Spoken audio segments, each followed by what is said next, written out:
So good evening, good afternoon, everyone. It's nice to see you again all here. In Geneva, we are having very beautiful weather. I hope you have also in different zone of this world. Thank you so much for joining today. We are going to have our 5th session. This session will be the one of the core value, which is peace.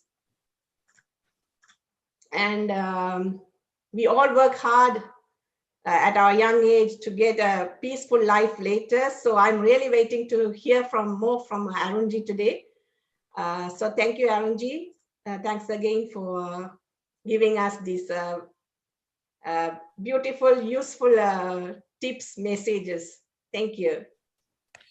Thank you. Yes. Namaste, everybody. Good evening. Namaste, Arun bhai. Namaste. So I'm quite happy. Oh, Pashupati, all the way from India. Very nice, very nice. So it's very heartwarming to see all these close people. We have, if I look at, okay, apart from Geneva, then we have from North America, we have South America, Sherry and Jan. Okay, Avila from Freiburg and Pashupati from India.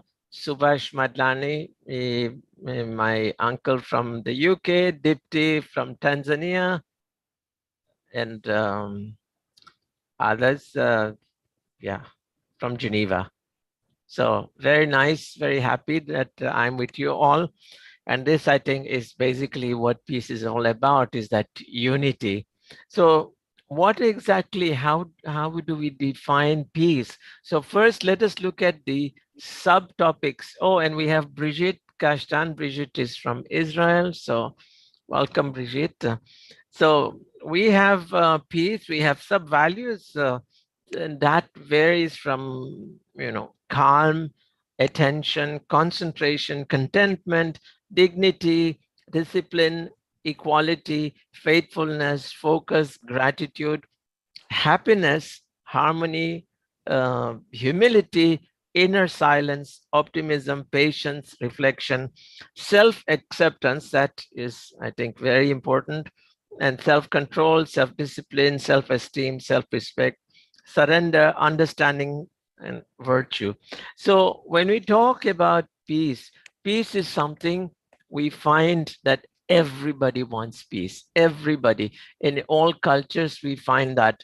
When we say, for instance, in Arabic, in the Arab world, your first greeting, you don't say hello, you say salam alaikum, means may peace be with you, always. And the answer is always alaikum salam. So may peace be with you as well. So everybody is wishing each other peace, because we looked at all the other values, human values, but peace is very, very important, because when you are at peace, then you find everything kind of blends in.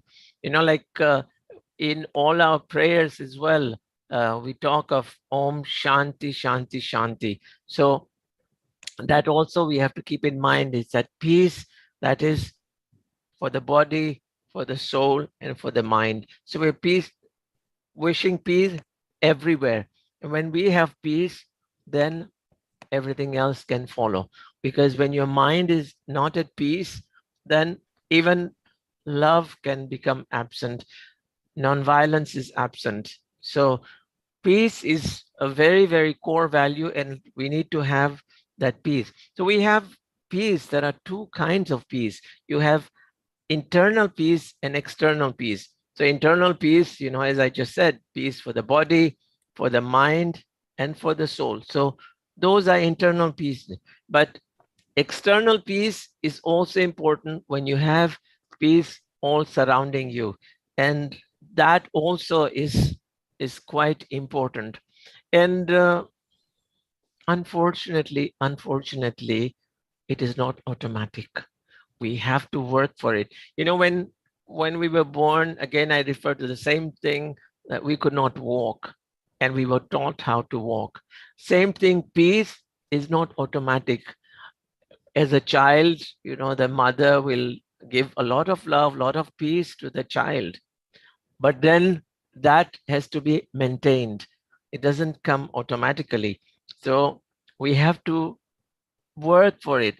And sometimes we've seen examples in history where people had to take drastic measures to create that peace, by removing the non-peacefulness that is in society. So, you know, if we take from our ancient text, where Rama had to go all the way and kill Ravana, and Krishna had to go and kill the Kamsa and Chanur and everything. So you see, there, once these enemies of peace were destroyed, then there was lasting peace. So unfortunately, we do have to work on that to create that external peace, and that way everybody will be at peace. I mean, like Rama did not say, fine, you've taken my wife, but I will remain at peace and I will refuse to get disturbed by that. I will get a second wife. And if the second wife is kidnapped, no, fine, I'm at peace, I will get a third wife. No, he said that is wrong in society. We talked about dharma last time. Dharma, the righteousness, that should be established. And once we have righteousness, peace will follow. So he had to go and destroy Ravana. And Krishna also, it was maternal uncle, but still he had to go and destroy the maternal uncle, because that was quite disturbing and he had done lots of evil things. So Krishna even had to do that. What I find is this, that in order to have peace, we have to eliminate the disturbing factors in our mind and practice detachment. And detachment, I find, is very important. Once we get attached to things, then we have all these ups and downs. You know, like that reminds me of a story. Eh, there were two monks were traveling. There was an older monk and a younger one, and they traveled and they reach a river and they have to cross the river. There was a woman there and she said, I need to cross the river, but I'm afraid of drowning and I don't know how to swim. So, you know, the younger monk looks at the older one and said, but you know, we are monks, so we should not have any contact with women. And the older monk says, okay, but he says, okay, look, he tells the woman, sit on my shoulder and I will carry you across. So the woman sits on the older monk's shoulders and he crosses the river, and the younger monk is really, you know, brooding and very unhappy, and he crosses as well. And the older monk pushes the woman down, and then they continue walking. And the younger monk does not talk for 1 hour. And after 1 hour, he says, stop, stop. So the older monk stops and says, yes, what is it? He said, I'm very angry. He says, yes, what are you angry about? He says, we had taken a vow that we will not have any contact with women. And you touched that woman, you carried her on your shoulder. How could you do that? What a bad example you are setting for yourself, and you have broken all your vows. The older monk looks at the younger man and says, oh, that woman, but I dropped her at the edge of the river after crossing. You are still carrying her. So you see the difference? The older monk carried the woman and he dropped her and he forgot all about it. And there was nothing in his mind, total detachment. Whereas the younger monk was carrying that image in his mind and brooding over it. So instead of just being detached, said, okay, That was a seva, that was a service activity that the guy did. And end of the story. Why do we have to get attached to things and then be unhappy? So if we just let go of things, then there is peace, peace within. So if the younger monk would have forgotten the whole story, he would have been just happy and he would have continued the journey. So detachment is very, very important. And often we find that peace can be, again, as I said, you have to work for it. So part of the working would be meditation. Meditation is a big word, but if we can just take a few moments and sit in silence, it could be a minute if you're busy, longer if you have a little time, and even longer if you have more time. That will slowly calm your mind. I think Mukundan has joined. Mukundan has given a very nice quote where he says, everybody, quoting Baba, everybody wants peace and says, I want peace. But I is ego. I. So if you cross out I, want is desire. So if you cross out the desire, only peace will remain. So if you remove your ego, remove your desires, you'll be at peace. So that is quite nice to remember that a lot of attachment, a lot of desires bring about unhappiness, and then that gets rid of our peace. But we have to work on the peace, otherwise we will be in pieces if we don't take care of that. And meditation, so we need to find things that will bring about that peace and harmony in ourselves, like music, art, uh, which can be quite healing. So there's this story of this rich man. He had had an accident and he had become handicapped, and he goes into a bungalow, very nice, beautiful house, and he's there. And then there was a cobbler who used to work all day repairing shoes and making shoes. And then in the evening, he would come and the watchman would allow him to just sit there in the corner and sleep there, and says, okay, this guy is hardworking and very nice guy. So he says, okay, no problem, you can sleep there. And then early in the morning at sunrise, this man, the cobbler, would sing his heart out to God, and beautiful melodious thing. And then the rich man would hear and would start feeling very happy, peaceful within. And slowly a little bit of healing was taking place in him. He did not realize it. And then after a week or so, the rich man felt much better. And then he says, uh, I must reward this man. I must reward the cobbler. So he calls the cobbler and he says, you are singing so beautifully. I really enjoy listening to you. Listen, here is, 1,000 rupees for you, and, be happy with that. And the cobbler is very happy and said, I'm happy you appreciated my music and all that.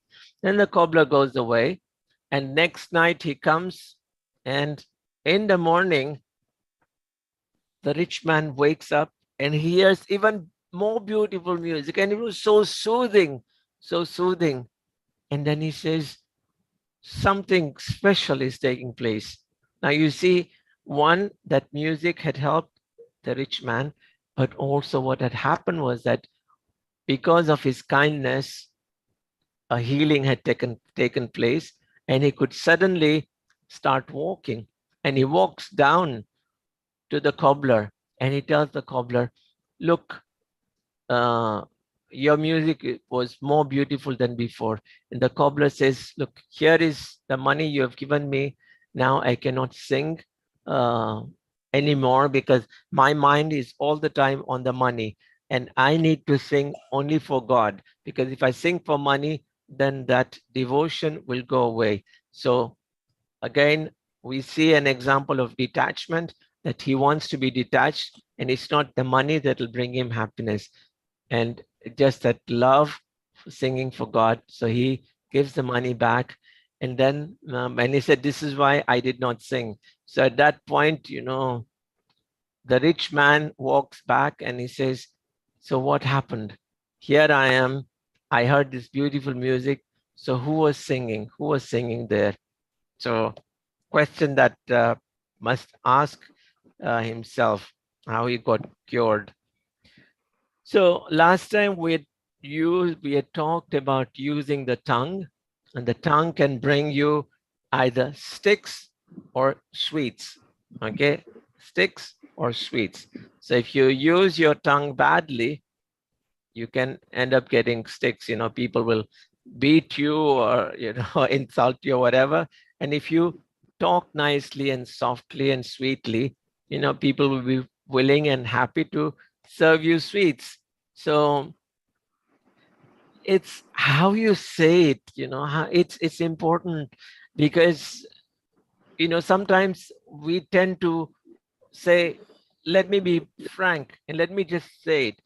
And we had said that, yes, is it necessary, all those filters that we were talking about last time, but also that when you say it, you make sure that it does not hurt the other person. Because if that person is hurt, then we are hurt.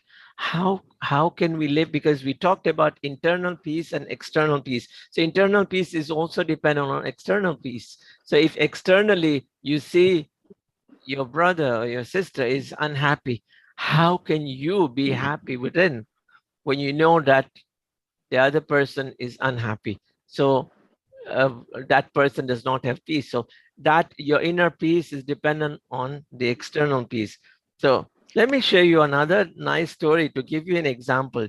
There was a king there, and he used to smoke quite a lot. And he was a fantastic king. Everything he did was right, looked after all the people, and did not cheat anyone. And he was always very generous. Everything was nice, but he had this bad habit of smoking. So he says, how can, people were used to talk among us, how can we ask the king to stop? Because he had become ill, and all the doctors, every doctor that went to him would check him and said, Your Highness, you have to stop smoking. They kept on, all of them. And so he threw away all the doctors. Go. No, I don't want to talk to you. I don't want to, because, and each time a new doctor would come, he said, I don't want to listen to you. You will immediately tell me to stop smoking, and I'm not going to stop smoking. Okay, so leave. Then one day, a new doctor comes and says, Your Majesty, I've come to see you. Before the king could speak, he said, No, stop. I'm not going to ask you to stop smoking. I will just tell you something else. You can continue smoking. No problem at all. So the king says, okay, welcome. That is very nice. First time I hear some good news that you're not going to stop me smoking. And so he says, yes, Your Majesty, you continue smoking. That's very important. You should be happy. When you continue smoking, there are three advantages of you continuing smoking. You will not need to walk. You will not become old, and thieves will not come. So the king was saying, fantastic. At last, somebody who understands me and somebody who is giving me good news. Then he said, okay, can you elaborate, please, what you mean by that? He says, yes, you see, Your Majesty, when you smoke, your health will become so bad that you will not be able to walk. So people will have to carry you. But isn't that nice that you will not have to walk? Everybody will carry you. So he says, okay. And they said, well, what about, you said I will not become old. He says, yes, of course. When you smoke, uh, Your Majesty will die early. So Your Majesty will not become old. He will die while he's still young. So he says, oh, and what do you mean by thieves will not come? Says, yes, simple. You know, when you are smoking so much, you will do a lot of coughing. And when you cough a lot, um, thieves can hear you coughing. And so the thieves will all run away. They will not come. And so the king thinks deeply about this, that, okay, he has given me three advantages, but these actually are the other side of the coin. And he says, okay, I get your point. And so from that time onwards, he stopped smoking. So you see, same thing. And all the people were saying harshly, stop smoking. And this guy achieved the same result, but in a beautiful way. He said it so sweetly and nicely. And the king understood, and he was ready to listen to the thing. So why is peace important? Because our real nature is peace. You know, because wherever we see pictures of our deities, they're all full of love. We see them full of love. And our real nature, true nature is peace. Because from peace, we will have the happiness. We will definitely have irritations. We live in this world. This is Kali Yuga. So definitely there will be unhappiness. But that's a time when we have to weigh. Last time also we talked about discrimination. We've got the brain. So we have to discriminate. Is it that important to make a fuss over a little thing? You know, we talked about it a while ago, about being detached, about this monk. So we talked about that. So is it that important? You see something that is disturbing your mind. So you say, hang on, is that important? Or I can let it go. No big deal. And you can use that as no big deal. You need to overlook and focus on things that are more important. You know, like when Buddha, he was always spreading a lot of peace, and he showed by being detached. He was detached, and that brought him a lot of peace. And obviously, when he was going traveling from country to country, people were always, you know, saying bad things about him, but he was detached and he was determined on his mission of spreading love and peace. So, like when he went to China, one of the kings said that, I see you're very much at peace. So I get disturbed by all these little things that disturb my mind. So Buddha says, close your eyes. When you close your eyes, you do not see all those disturbing factors. The king says, yes. Says, okay. Now, what you have to do is you have to weigh, you have to weigh what is disturbing you. Now, if that thing is very important, sort it out. If it is not important, don't focus on it. He says, your true nature is peace. So focus on the ocean and not on the little waves, because there'll be wind, there'll be waves all the time. So don't focus on the waves, but focus on the ocean, which is always very, very peaceful. So this is something that we need to do. We need to work on focusing on the ocean and not on the waves. And that again brings back to that detachment and how we should be detached. And you know, peace should be manifested in feeling, word, posture, and deed. You know, as we say in Sanskrit, manas, vak, kaya, and karma in our actions. Because if something is not in line, then we feel very unhappy and we get upset over things, because we think something and say something. Then also deep down we say, yes, but this is not right what I'm saying. So that will also make you unhappy and create a lot of unhappiness. So as we said just now, you know, being detached, you know, that I want peace. So each time, and this is not easy. As I said, we have to work on it. If we get the ego, I want this and I want that. So that ego is definitely going to bring unhappiness. And want is our desires. I want this, I want that. And we find that there is no end to our desires. If we get, I mean, I'm sure all of you have read these stories that, some super genius comes, genie comes and says, okay, what do you want? And says, oh, I want this, I want to become this, and that he gets that and says, no, somebody else is more powerful, and it continues because there's no end to desires. So limitations, and there's a program that exists called limiting desires. So if we practice that within ourselves, that limiting desires, then we'll find slowly peace will come. I mean, this can go, as far as probably the younger generation will not agree with me. But, when you look at a car, the purpose of a car is just to transport you from A to B, point A to point B, and nothing more.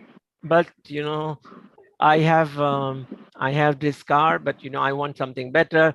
So I'm unhappy because, and this brings me to think that you always you want happiness, and peace will bring happiness. But the problem starts is because I want to be happier than the other person. Okay, so it's not I want to be happy, because if I'm happy, then I'm at peace. But I want to be happier than that guy. I want to be happier than that guy. So that is where the problem is. Again, we talk of desires, like uh, try this experiment. You have a room full of kids and give them lots of balloons, and everybody is happy. Everybody is enjoying, okay, playing with the balloons. And then one child says, this blue balloon is mine. And then what happens? Everybody wants that balloon. The same balloon, it's just something filled with air. But the moment a child says, this blue balloon is mine, and there's unhappy, or red balloon is mine, and then there is a lot of unhappiness because another child will say, I want that blue balloon, and the other one says, I also want blue balloon, and there might be children crying. And there had been just a few minutes ago, they were all playing. And no, because I want what he has. I want to be better. I want that. So same thing. I have this car that is sufficient for me to travel from point A to point B. But no, my neighbor has got a Jaguar or a Mercedes or whatever. I don't have it. So instead of being happy that I have a car and it helps me travel, I'm unhappy because I don't have a Mercedes, or I don't have a Jaguar, or I don't have a Rolls Royce. So I'm unhappy. So that is something that we have to keep in mind, that what is the end, what is the purpose, and that always is quite difficult, because we rarely analyze our feelings and rarely see, like at the corporate level in an office, they do a competition, and in the competition the people are saying, okay, we're giving you balloons and we want to see how long you can keep that balloon in the air. So each one is given a balloon, and so slowly one person loses the balloon, second person, other person, they start losing the balloons. Now instead of giving up, that okay, my balloon has fallen down, it's fine, but no, I lost it, so I will make sure that other person does not win. And so we will go and push his balloon down, or take a needle and try and poke that so his balloon bursts. So at the end, in the guide, examiner says, what was the game? Game was, I only said, who can keep the balloon up. I never said that you bring other people's balloons down. And so that is the problem. That is what makes us unhappy, that we try to bring other people's balloons down instead of, making sure that everybody's balloon, okay, fine, too bad my balloon fell down. But, so what if somebody else wins? But no, at all costs, I must win. And if I don't win, I'll make sure that the other person does not win, and I'll bring that person down. And this can go much further about, talking bad about that person. And what happens in the end? You are unhappy. And focus again on the ocean and not on the waves, because bringing other people down is kind of, you're focusing on the waves and you're trying to make that other person unhappy. So if that other person is unhappy, will I be happy? No. Maybe just for a minute or so, yes, he's down. But afterwards, when you go to sleep, your conscience will say, yeah, but what I did was not right. And then you are unhappy. So each action that we do, we have to really analyze this. And let me take 1 minute and let me sing this song, which I find so beautiful. Okay. So the song is, let there be peace on earth and let it begin with me. So you see, it has to begin with me. I should not wait for the other person to make that effort for the peace. It has to begin with me. I have to make that peace. Let there be peace on earth and let it begin with me. Let there be peace on earth, the peace that was meant to be. With God as a Father, brothers and sisters are we. Let me walk with my brother in perfect harmony. Let peace begin with me. Let this be the moment now. With every step I take, let this be my solemn vow to take each moment and live each moment in peace eternally. Let there be peace on earth and let it begin with me. So you see, it has to begin with me. It has definitely got to begin with me. I have to make that effort.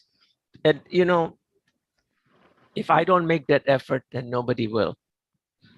And quite often, we'll have many more differences. So, today, as we all greeted in the beginning, today is Holi. So Holi is a very spiritual day and teaches us a lot of things. We talk about Prahalada. So Prahalad was a great devotee of God. And what happens is that his father was very mean, and Prabhupada did not believe in God. Okay, but it did not end there. He wanted to kill his own son because the son was against him. So what happens is this, that he tries so many different things. But what about the son? The son does not give up hope. The son is ever peaceful. He keeps that peace within himself and he's happy always, because he had that full trust in God. And so he is happy and he had no desires. So that also is one of the things that we have to keep in mind, that even though people are all turned against, if we remain focused on what we want to do and what is our goal, and our goal is to liberate ourselves through whichever means. But if we take care of that, then it makes a big difference. And so this is the story of Holy Prahalada.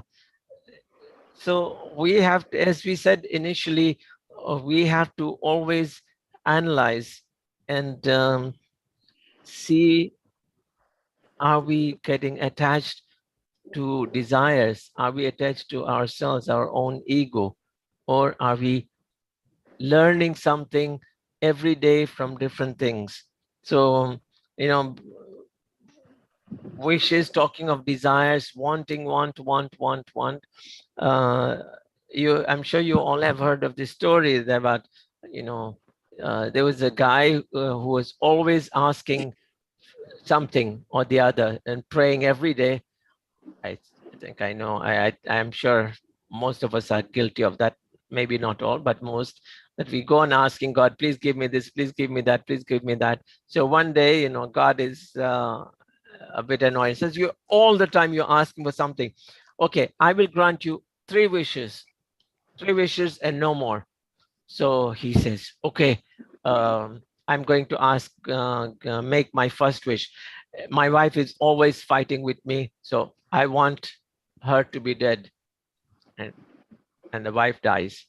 And then suddenly, you know, funeral things are being arranged, and all the neighbors and relatives come, and they all start talking about how good she was and how helpful she was and how kind she was, and she was always being good and all that. And then he remembered all those good things about his wife, and then he says, that is true. I never analyzed, never saw the good side of her. I only saw the bad side of her. So he says, no, I have got this one more wish. So he prays to God that please make my wife alive. So the wife becomes alive again. So he's happy and he's peaceful and he's going on life. And then after some time, you know, he's saying, oh, but I also have a third wish remaining. And he doesn't know what to do. He does not know what to ask for because, you know, there's so many things that he could ask for. Should I ask for money? Should I ask for a bigger house? Should I ask for a bigger car? Should I ask for a better job? Should I ask to go on a world tour? What should I do? What can I ask for? What should I do? And then he says, the easiest thing is let me ask God. So he prays and he says, God, I still have one more wish. What should I ask for? You give me what you think is. And God says, why don't you ask for contentment? Be content and appreciate what you have. And whatever is in your destiny, it's going to come. But be content. Ask for contentment. So being content, you know, let me tell you one more story. I think we are going to be finished soon. I hope your questions are ready. So there's this sannyasi, you know, that fakir who's given up all attachment, wearing orange clothes, and he's going. And one day he's sleeping under a tree, and then suddenly a man comes and he says, "I had a dream that you have a stone in your bag. Give me that stone." So the fakir thinks about it and he says, oh yes, the sannyasi says, I was walking and I saw this stone, you know, a stone the size of his fist. He says, I just picked it up, you know, without thinking, and here it is in my bag. So he says, okay, here, take the stone. So he gives the stone, and the man looks at the stone and says, wow, wow, that is a huge diamond. Never seen such a huge diamond. Wow, that's very nice. And so he's happy with the diamond. And then he goes home and goes to sleep. Then in the morning, he comes back to the sannyasi and says, listen, you must really be wealthy, because if you are so rich that such a huge diamond you're giving away, so please tell me, please give me the wealth that you have. What wealth do you have that allows you to give away such a big stone? So the question that we all have to ask, do we have that wealth within us? that wealth of contentment, being happy. That does not mean the younger generation will say, yes, but we need it. Yes, we need it. We need to be competitive at work. We need to work hard to achieve good results. We need to work to get ahead in life. But in the sense that effort should be made, effort should be made by all of us to become better, whether it is in the field of spirituality or in the office, but it should not be a limiting factor.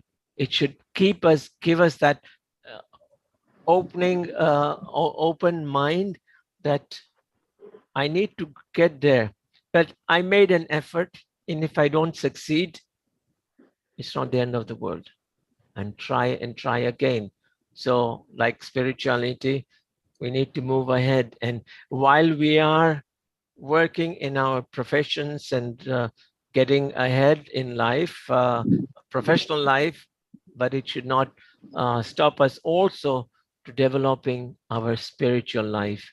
Because at the end of the day, you know, once we are retired and we are at home, and that's when, you know, we realize that, oh, I should have worked a little bit more on on the spiritual side.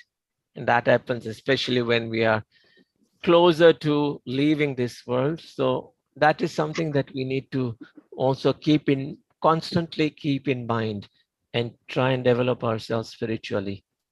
So it's 6:42 actually.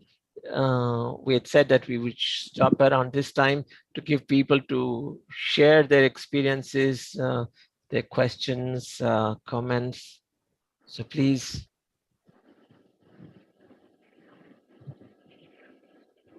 Don't have any messages on the chat, but yeah, please feel free to share your thoughts or ask questions. Thank you, Avila, for your comments.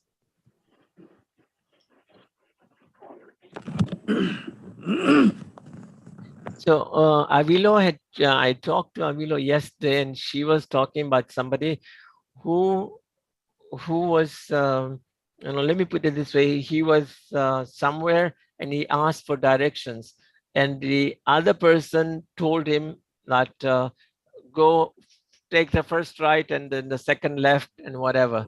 And then this person says, yeah, but I think maybe that's not correct. So they ask a second person. The second person gives him another direction. And then they ask a third person, they give him another direction. And then he starts analyzing and says, yeah, but you know, these people are all bad and they are uncultured, and starts making negative comments. But here, you know, there again, let us all remember ourselves. Let us focus on the ocean and not on the waves, and you know what is in our hearts. And so what, you know, the person maybe was just trying to help, and he did not know the directions, and he did not want to hurt you by saying no, because maybe in that culture they don't want to say sorry, I cannot help you. So he tried, because he did not want to say no, so he said something. But instead of being upset, says, yeah, okay, forgive and forget. Forgive and forget.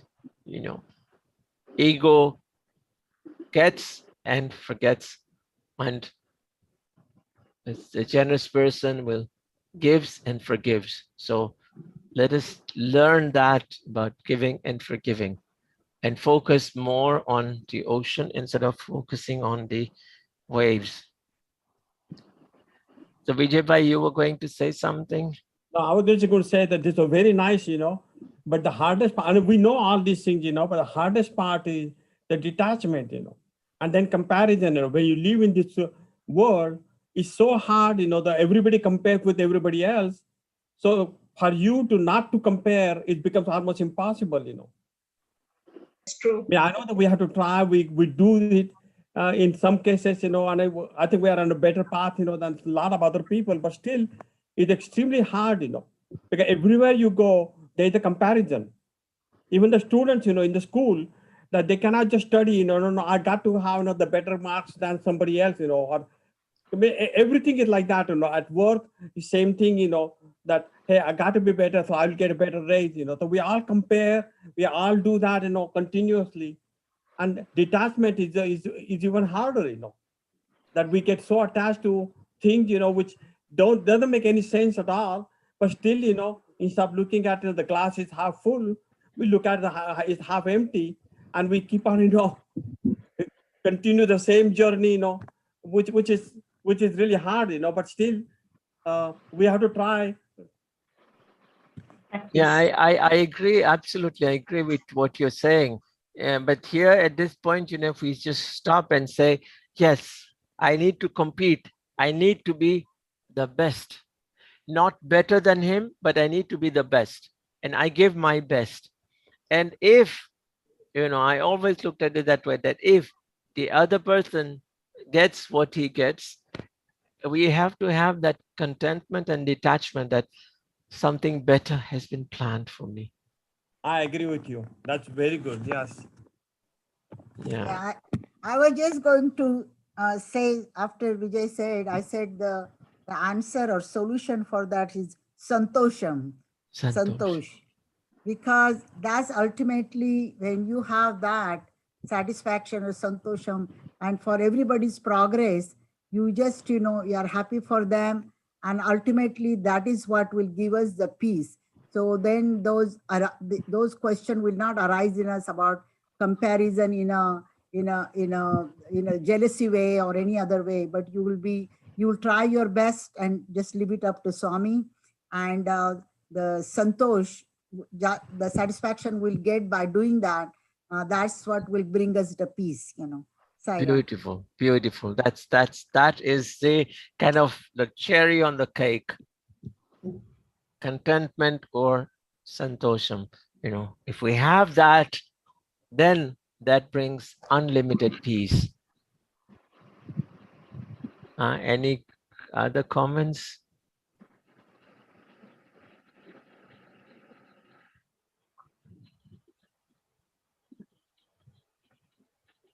Yeah, don't feel shy. Just say what comes to your heart. It's just my thought. I have the feeling that young generation, they don't have much, they don't think to compare to each other. They just say, I see kids here, few kids, and they just say that, okay, I got this, and I will do this, and I like this, so I will do this. They don't really, compare much.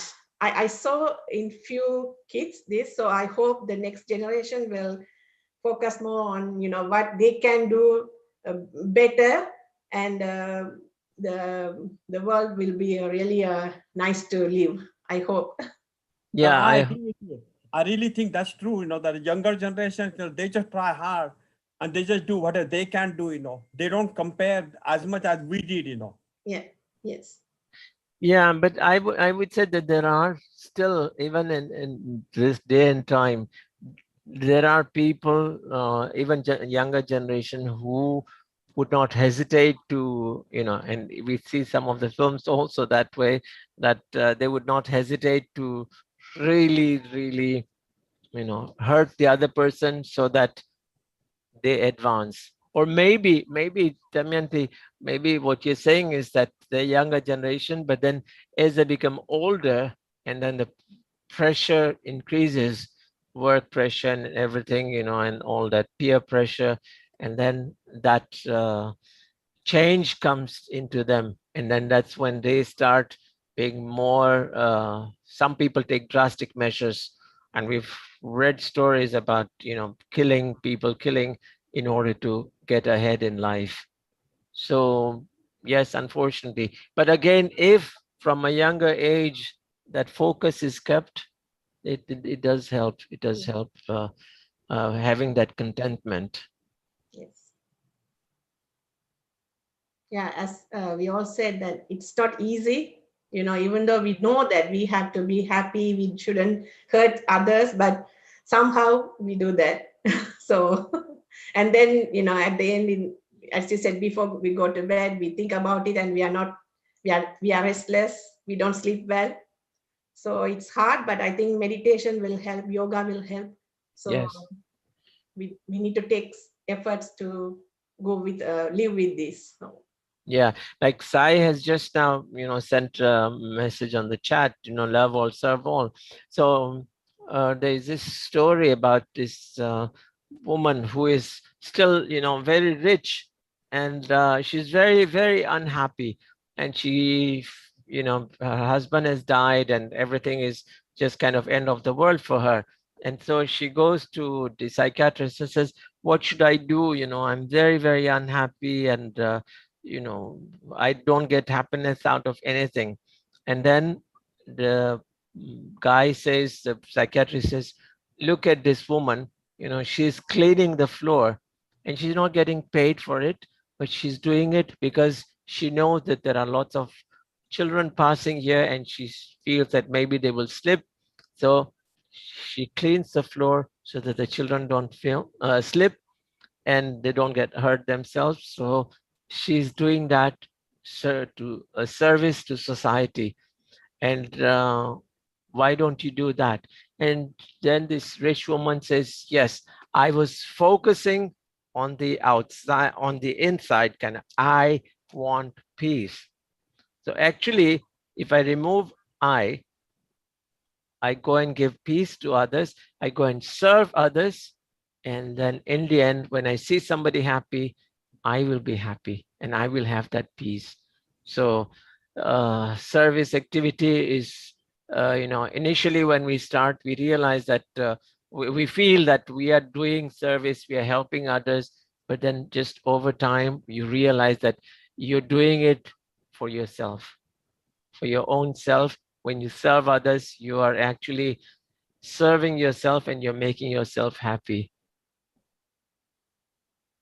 So Yeah, I just wanted to bring also the example of the Olympic Games. yeah, You have some sports, I mean, some sports people who, well, they participate and they aim for a gold medal. So yeah, they aim, or at least a medal. And then you have some other sports people who didn't get anything, but when you interview them, they say they still liked it, enjoyed it so much.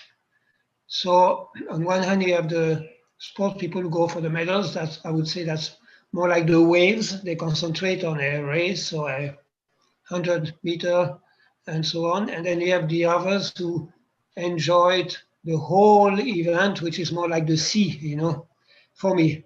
I don't know if that's correct interpretation, but that's how I no, see it. that is true, because sometimes, when you take part in a competition, you stop enjoying the Yeah, process of winning and working on it. Instead of that, what the person does is just focus on the medal. And if he gets, let's say, a silver medal, instead of being happy that I won the silver, he's unhappy that he didn't win the gold. So what is important, that you participated already, that is an achievement. You participated in the Olympics, that itself is an achievement compared to millions of people who cannot get to that point. Instead of being happy and content with what you have, you are unhappy for what you don't have. yeah, exactly. Yeah.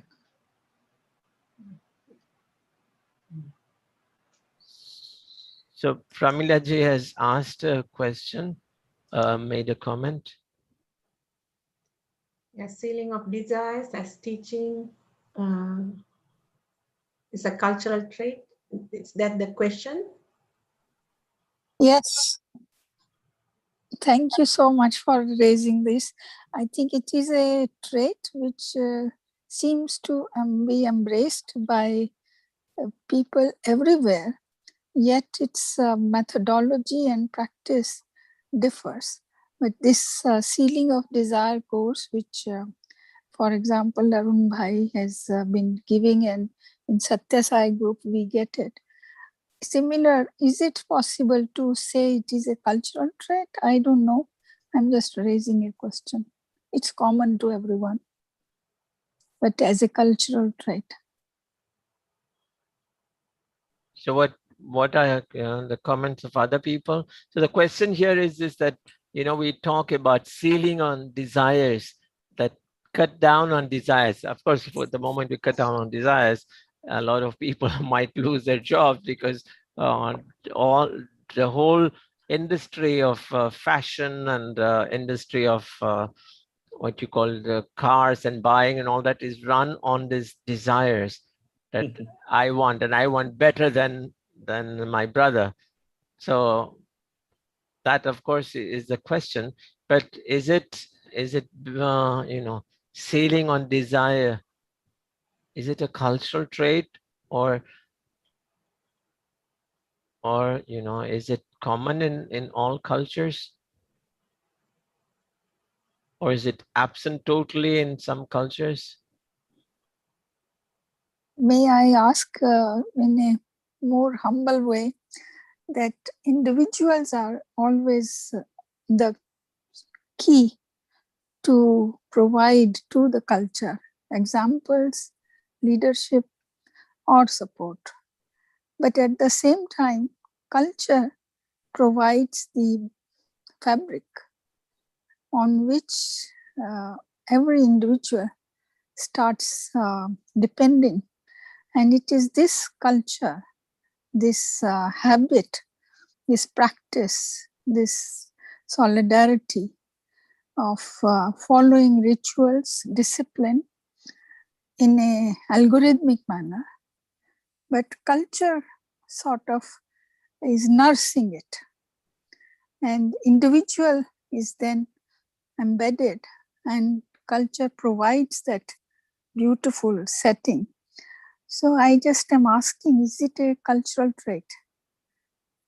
I just wanted everybody's participation. Thank you, Saira. Have I made myself clear, or have I created some problem? No, it is quite clear, but let's see what others comment on that. Avilo, you want to say something? Yes, well, good evening, everybody. First of all, I'd like to say that I don't know much. That's why I'm here. I want to learn, and I am really, truly inspired by what I've heard today, and it is really very profound. As I said, I would like to dissect all the messages that you've given so that I try to understand them. So it has been a very good talk. Now, regarding the ceiling on desires, I don't know whether we can look at it from the point of view of desire or a need, you see, a need that I have to fulfill. I need to eat, but a desire is something which, there is the desire versus the need, you see. And then when you analyze something and you say, you were talking about the cars, you can say, well, I have a car, I can drive to work, I can do all my duties, but my neighbor has a Mercedes. So maybe I also have to get one like that. But is it a desire or a need, you see? Then you start analyzing and then you say, but my car is fine. It takes me to wherever I need to go. So I think that is maybe in that sphere, you can try to walk through it by looking at it as, is it a need? Is it just a desire? Can I do without it?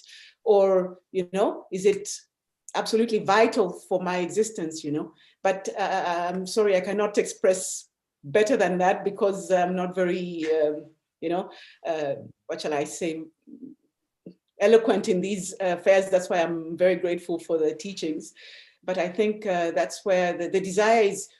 You were talking about the trends and fashion. Do I need it? I already have a whatever. Do I need to have another one? Do I need 40 pairs of shoes, Do I need, Then you go in that kind of exaggeration. But as regarding the cultural trait, I think also the fact that you talked about contentment, There's some people who are just so content. And that you find all over the world. So I do not know whether you can, whether we should put it specifically to a specific culture or whether the contentment is already there, but maybe we do not take the time to cultivate the contentment. But I think everybody in the world is equipped to be content. So that is just my small contribution. Very nice. You're right, in fact, Swami has answered the question in a similar way, that you ask question before you buy anything, that do I need it? Do I need it? Do I have money to buy it? And the third question is, can I do without it? And once you answer all these questions, then you can decide whether you really need it or not, But many times what happens is we start comparing and we just say, oh, I have a car, but I can buy another car, or I want another car because my neighbor has it. And you go on that tangent, I think the corona taught us a lot of things last year, For more than a year, we didn't go for shopping to buy clothes or other things. We just bought what we really need to live. So I think it's a very good, opportunity to learn also. And I think a lot of people are doing this now. Why should I go now every day to the shopping or just once a week? So we do that now. So that's in that way, thanks to corona. Yeah, true, because you say, I need to buy new clothes to impress all my friends, but now that I'm not going to meet my friends, so I don't need to buy. And that's, as you said, Damayanti, it's very nice, very very good point, that we need to be aware of this and have that ceiling on desires, and ceiling on desires will bring us that inner peace, that you're happy with what you have. So any other points? We said we'll stop at 7, so it's just 7:02.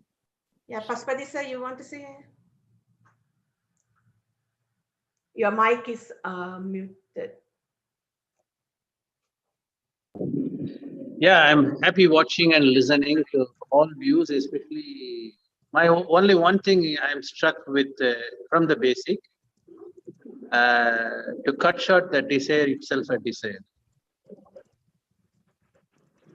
This is what I'm looking at it. Otherwise, the viewpoints, whether it is culturally related, everything, I see that all viewpoints is a valid one, especially. And today's event, I'm listening to Arunji after a very long time, a big gap, really refreshing the mind.